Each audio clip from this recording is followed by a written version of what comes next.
Hello student, स्वागत है आपका मेरे YouTube channel GK special bye SP sir पे। आज से फिर मैं एक नई सीरीज शुरू कर रहा हूँ इंडियन इकोनॉमी पे, भारतीय अर्थव्यवस्था पे। देखिएगा, इससे हर एग्जाम में क्वेश्चन रहता है, चाहे वो बैंकिंग का एग्जाम हो, चाहे एसएससी का हो, चाहे रेलवे का हो, चाहे जेपीएससी, यूपीएससी या कोई भी एग्जाम हो, उसमें इंडियन इकोनॉमी से क्वेश्चन रहता है। तो इंडियन इकोनॉमी का ये पहला वीडियो है। इसमें important economy data of India के बारे में डिस्कस करेंगे 2019-20 का, और फिर आगे के हिसाब से जो एस्टिमेटेड डेटा है उसके भी हिसाब से हम लोग इसमें चर्चा करेंगे। तो ये सब डेटा बहुत इंपॉर्टेंट होते हैं। कोई भी एग्जाम देने जाएगा, देखिएगा इसे क्वेश्चन रहता है। उसका कॉन्सेप्ट भी बहुत इंपॉर्टेंट है। इसमें बहुत सारे टर्म है जिसका मैं आपको संक्षेप में बहुत कम शब्दों में सबको डिफाइन करके आपको एक्सप्लेन करूंगा। तो चलिए वीडियो को जो है ज्यादा से ज्यादा जो है शेयर कीजिएगा स्टूडेंट के बीच में, लाइक भी कीजिएगा और चैनल को सब्सक्राइब कर लीजिए ताकि जो भी मैं वीडियो बना रहा हूँ उसकी सूचना आपको लगातार मिलती रहे। तो चलिए वीडियो शुरू करते हैं। तो जैसे इंडियन इकोनॉमी देखिएगा कि इज डेवलपिंग इकोनॉमी है, मतलब विकासशील अर्थव्यवस्था है। ये डेवलप्ड इकोनॉमी नहीं है जैसे यूरोप और अमेरिका या फिर ऑस्ट्रेलिया, कनाडा की तरह डेवलप्ड इकोनॉमी नहीं है, बल्कि डेवलपिंग है। जैसे डेवलपिंग इकोनॉमी है चाइना का, या फिर Indonesia, Malaysia, Brazil, Argentina, Mexico, ये सब डेवलपिंग कंट्री है। तो उसी तरह से इंडिया भी डेवलपिंग कंट्री है।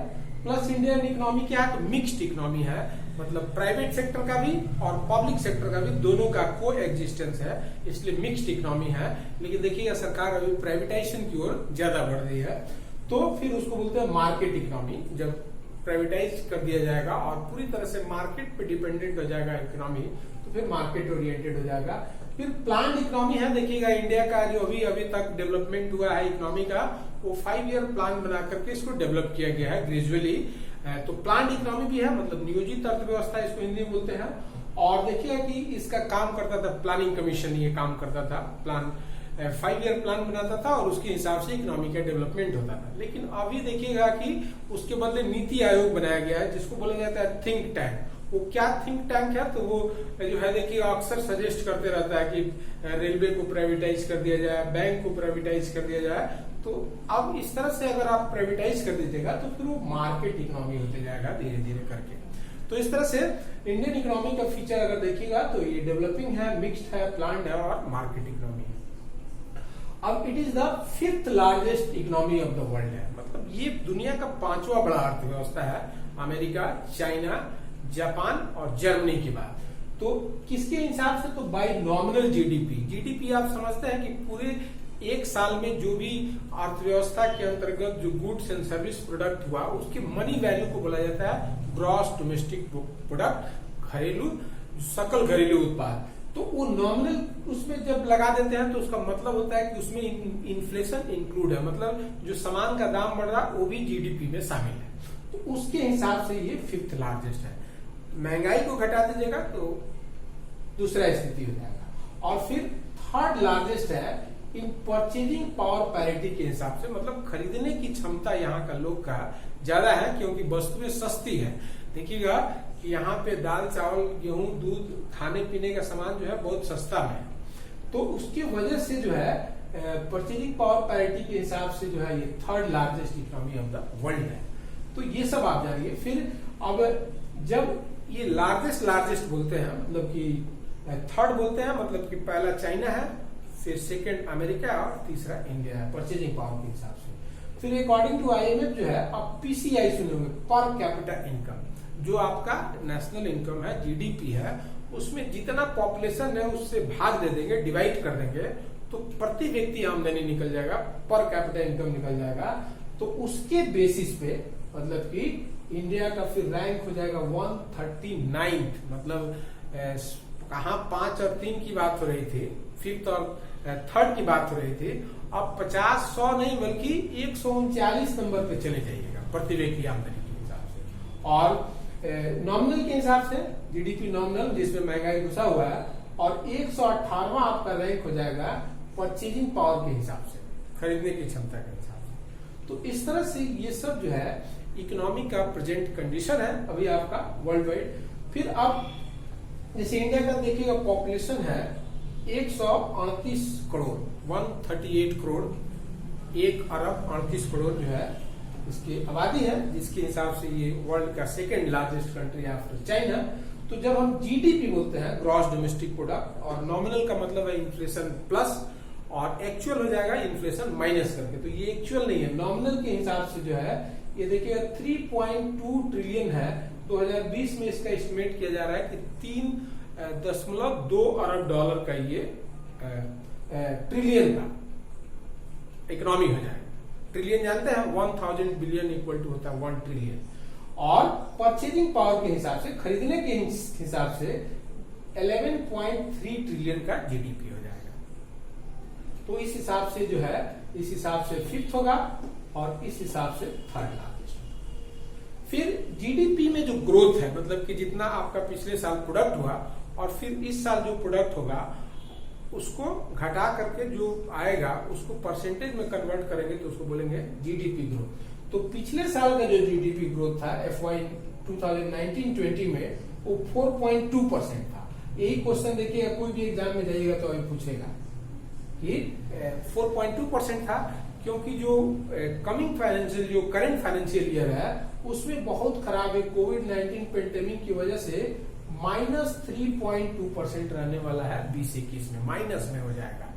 मतलब जो ग्रोथ आपका था, अगर 100 जीडीपी था पहले, तो उसमें 104.5 नहीं होगा, बल्कि वो 97 हो जाएगा, घट जाएगा जीडीपी। तो ये हो गया। फिर परचेजिंग पावर पैरिटी जो है उसके, तो ग्रोथ रेट याद रखिएगा, ऐसे क्वेश्चन रहता है। तो अब जो पीसीआई है, पर कैपिटा इनकम, वो जो है प्रति व्यक्ति इस टोटल जो अमाउंट है उसको 138 करोड़ लोगों में जब बांटेंगे तो हो जाएगा $2,338 हो जाएगा। इतना डॉलर जो है प्रति व्यक्ति आमदनी है डॉलर में, और रुपये में कन्वर्ट होगा तो सिंपली है, आप उसको 75 से कन्वर्ट कर दीजिएगा तो वो आपका हो जाएगा रुपये में कन्वर्ट हो जाएगा। मतलब लगभग 1,70,000 के आसपास होगा।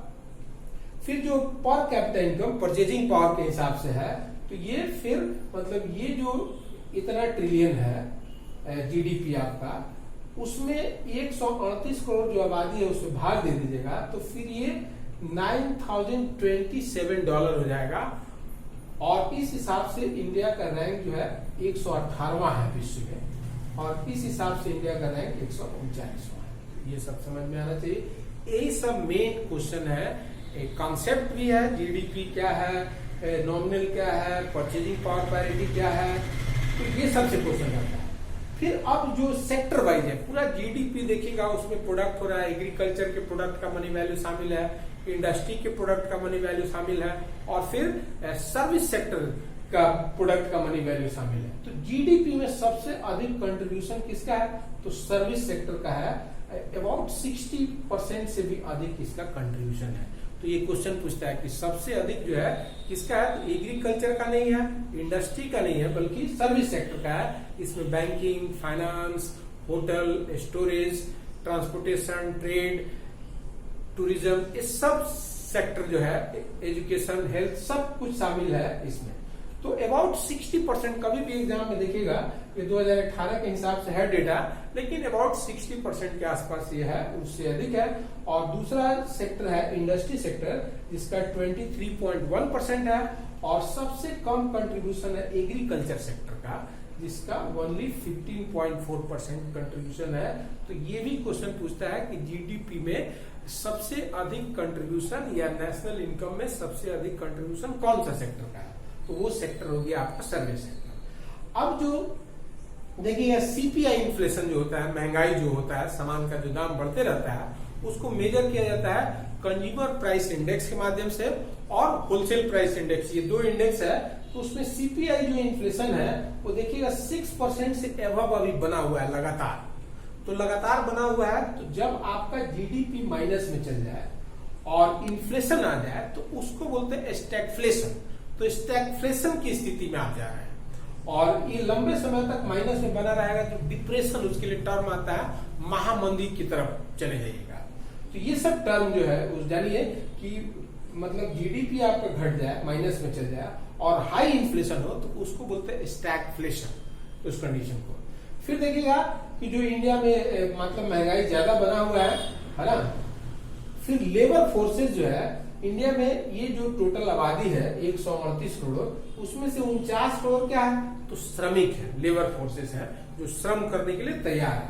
तो उसमें एम्प्लॉयमेंट जो है रेट है 45.4%, मतलब ये टोटल आबादी में से जो है इतने परसेंट लोग को जो है रोजगार मिला हुआ है। और इसमें सबसे अधिक रोजगार मिला है 44% एग्रीकल्चर सेक्टर में। ये देखिएगा कि 49 करोड़ जो लोग को व्यवसाय मतलब लेबर फोर्सेस है, उसमें से 44% लोग को खेती में काम मिला है। तो सबसे बड़ा एम्प्लॉयमेंट प्रोवाइडर सेक्टर जो है एग्रीकल्चर है, न कि सर्विस सेक्टर। और दूसरे नंबर पे है सर्विस सेक्टर 31% के हिसाब से, और फिर इंडस्ट्री सेक्टर का 25% कंट्रीब्यूशन है। तो इस तरह से ये भी पूछता है कि एम्प्लॉयमेंट जो प्रोवाइड करने वाला सेक्टर है उसमें सबसे बड़ा सेक्टर है कौन सा सेक्टर है, तो एग्रीकल्चर सेक्टर है।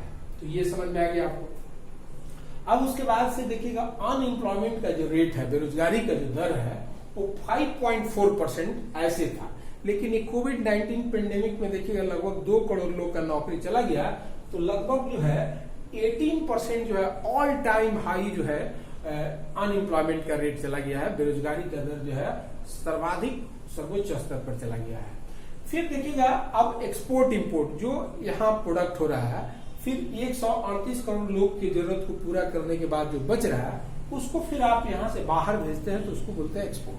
तो उस एक्सपोर्ट से आपको आमदनी हुआ कितना, तो $330 बिलियन, 330 अरब डॉलर का यहाँ से बाहर सामान भेजा गया। 2018-19 का डेटा आपके पास फाइनल है, तो उसी को रखा गया।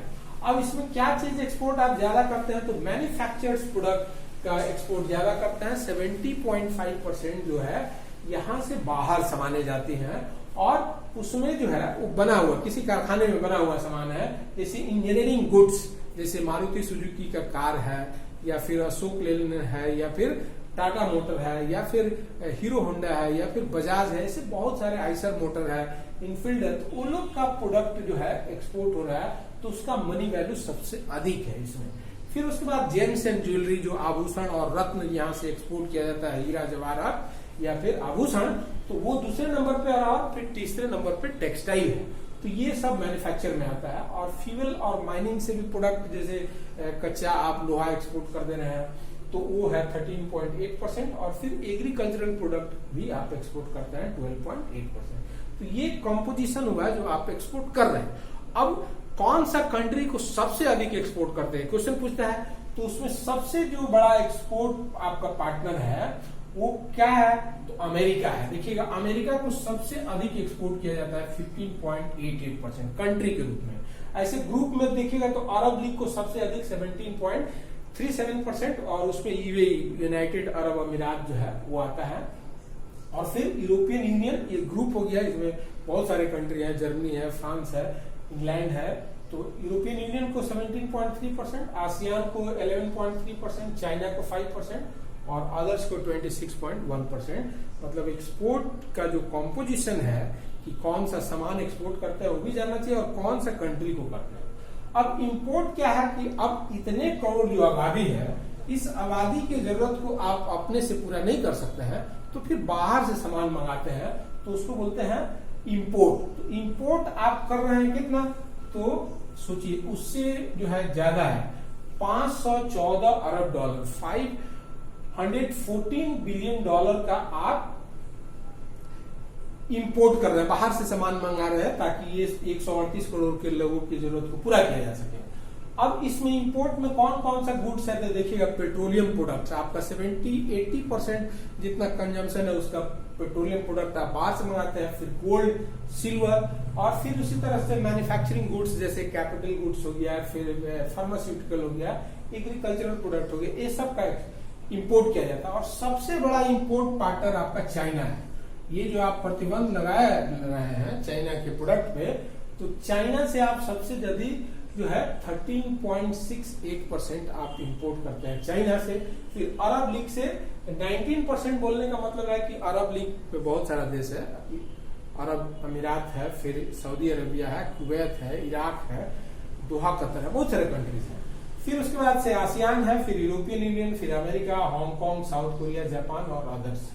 तो इस तरह से आप एक्सपोर्ट इंपोर्ट का कंपोजिशन समझिए कि आपका इसमें ट्रेड में क्या है, डेफिसिट है, लगभग 200 अरब डॉलर का डेफिसिट है। तो वो पूरा किया जाता है किससे, तो फॉरेन डायरेक्ट इन्वेस्टमेंट से, बाहर से विदेशी निवेश आता है। तो बाहर से जो विदेशी इनफ्लो है वो 386.35 बिलियन डॉलर जो है बाहर से आया, और फिर आउटफ्लो यहां से गया 166.19 बिलियन डॉलर जो है यहां से बाहर गया एफडीआई के रूप में। तो इस तरह से जो है आपका दोनों को मिला करके फिर आपका डेफिसिट निकाला जाता है। फिर इसके हिसाब से आपका देखिएगा कि फिर ग्रॉस एक्सटर्नल डेट, मतलब बाहरी कर्जा जो है भारत पे, जैसे आपका आमदनी क्या है, रेवेन्यू कम है और एक्सपेंसेस ज्यादा है, तो खर्च को पूरा करने के लिए बाहर से जो आप कर्ज लेते हैं वो बाहरी कर्ज हो गया। ग्रॉस एक्सटर्नल डेट जो है 543 बिलियन डॉलर आप बाहर से कर्जा लेते हैं, 543 अरब डॉलर, जो जीडीपी जो इतना जो जीडीपी है आपका, उस जीडीपी का ये 18% के आसपास हो। तो ये हो गया। फिर जो पब्लिक डेट है, जब अंदर से जो कर्जा ले रहा है, पब्लिक से जो कर्ज ले रहा है, पब्लिक डेट है, बैंक से कर्ज ले रहा है, एलआईसी से कर्ज ले रहा है, पब्लिक से कर्ज ले रहे हैं, तो जो इंटरनल डेट है वो लगभग जो है 146 लाख करोड़ रुपया है। डॉलर में नहीं समझिए, रुपये में समझिए, और डॉलर में ही 2.1 ट्रिलियन डॉलर है। तो 2.1 ट्रिलियन डॉलर आपका कर्जा है, इंटरनल डेट मतलब पब्लिक डेट है, और ये जीडीपी आपका 3.2 ट्रिलियन है। तो इसका 2.1 ट्रिलियन जो है 69% है जीडीपी का, मतलब कर्जा जो है वो मापते हैं जीडीपी के परसेंटेज में। तो जीडीपी के परसेंटेज में 69.3% आपका कर्ज है जीडीपी का। और फिर रेवेन्यू मतलब इनकम, सरकार को टैक्स से जो इनकम होता है वो 39.2 ट्रिलियन 39 लाख करोड़ है, और ये 20.6% है जीडीपी का आमदनी। और खर्चा आपका 52 ट्रिलियन 52 लाख करोड़ रुपए आप खर्चा कर रहे हैं।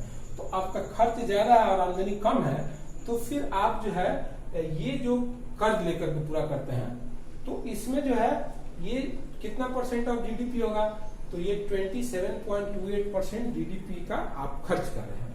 और ये दोनों के बीच में डिफरेंस को बोलते हैं फिस्कल डेफिसिट, राजकोषीय घाटा। तो जो राजकोषीय घाटा है वो परसेंटेज ऑफ जीडीपी में 3.5% होने वाला है। लेकिन देखिएगा कि सरकार का आमदनी घट जाने वाला है, आमदनी जो है घटेगा और खर्चा बढ़ेगा। ये कोविड-19 पेंडेमिक की वजह से कुछ भी ग्रोथ हो रहा नहीं रहे, तो सरकार का आमदनी घट जाएगा और खर्चा बढ़ जाएगा। तो ये घाटा भी जो है 4% से ऊपर चला जाएगा 2020-21 में, ये एस्टिमेटेड है। फिर फॉरेन रिजर्व देखिए, रिकॉर्ड आपके पास फॉरेन रिजर्व है 538 बिलियन डॉलर का, 538 अरब डॉलर का विदेशी भंडार है। इसमें अमेरिका के डॉलर में इसको माप रहे हैं, लेकिन सभी देश की मुद्रा इसमें शामिल है। तो वो जो आपके पास विदेशी मुद्रा का भंडार है वो रिकॉर्ड लेवल पे है, इतना कभी भी नहीं रहा। ड्यू टू देखिएगा कि बहुत सारा इन्वेस्टमेंट हुआ है इधर रिलायंस में, तो उससे जो विदेशी मुद्रा का भंडार आपका बढ़ा है। अब क्रेडिट रेटिंग, जो भारत का अर्थव्यवस्था का जो स्वरूप है, संरचना है, इसके आधार पे विदेशी जो रेटिंग कंपनीज है वो रेटिंग करती है। तो देखिएगा कि इंडिया का स्टैंडर्ड एंड पुअर्स जो है वर्ल्ड का एक फेमस रेटिंग एजेंसी अमेरिका का, तो वो बोलता है कि इंडिया का रेटिंग जो है BBB- है। BBB-, ट्रिपल ए से शुरू होता है, तो AAA, AA सब A+ B करते करते जो है आप जो है BBB- पे आ जाता है, और इसका आउटलुक बताया कि स्टेबल है। फिर मूडीज एक रेटिंग एजेंसी अमेरिका का, तो उसके हिसाब से Baa3 है और उसका भी आउटलुक स्टेबल है, और फिच के अनुसार BBB- है और उसका भी आउटलुक स्टेबल है। तो ये अगर आपका ढांचा खराब हो जाता है अर्थव्यवस्था का, कर्ज आप पे बढ़ जाता है, कर्ज आप चुका नहीं पाते हैं, तो फिर आपका रेटिंग गिरा दिया जाएगा। तो फिर आपका एक्सटर्नल जो बोर्निंग है, एक्सटर्नल डेट, उसका वो महंगा हो जाएगा। तो इस तरह से हमने एक शॉर्ट में ये पूरे इकोनॉमी को रखने का प्रयास किया। हमको विश्वास है कि आपको ये समझ में आए होंगी। बहुत सारी चीजें जो है 1-2 बार देखिएगा तो और ज्यादा क्लियर हो जाएगा। तो चलिए इस वीडियो में इतना है। वीडियो देखने के लिए बहुत बहुत धन्यवाद। मेरे अगले वीडियो का इंतजार कीजिए। नमस्कार।